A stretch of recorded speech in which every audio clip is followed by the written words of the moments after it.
I'm Dr. Sujata Mehta, a consultant physician and a critical care specialist at Bombay Hospital. A critical care specialist is a specialist doctor who manages very sick and complicated patients who are admitted to the ICU. When we think about ICU, we remember the term ventilator, and I'm here today to discuss about the ventilators. So all of us got sensitized, the entire world got sensitized about the word ventilator during the COVID times. Many of our relatives, our known friends who had very bad COVID pneumonia got ventilated, and that time the outcome unfortunately was not great. But that is not always the case. What is a ventilator? Let's start discussing on what's a ventilator. So ventilator is basically a device. In very simple language, it's just an instrument which sits outside your body and gets connected with a small tube which goes inside your lungs and helps you to breathe in times of need. So why do you need a ventilator?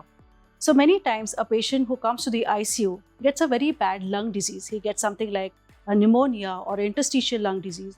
It could be a part of some other multisystem disorder. For example, like septic shock, which has a multi-organ failure.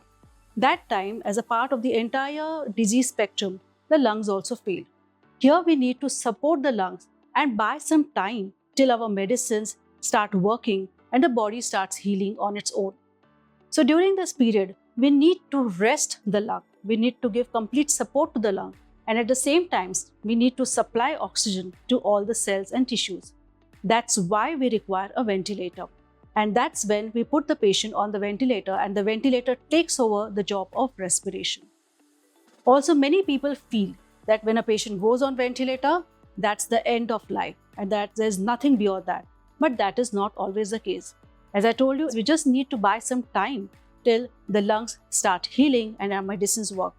As soon as we feel that our body has started recovering, the lungs are healing and the patient is able to breathe, we do remove the patient from the ventilator and then they start breathing again and can have a perfectly normal life.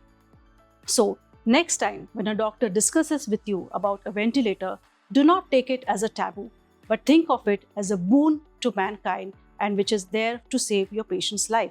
Thank you.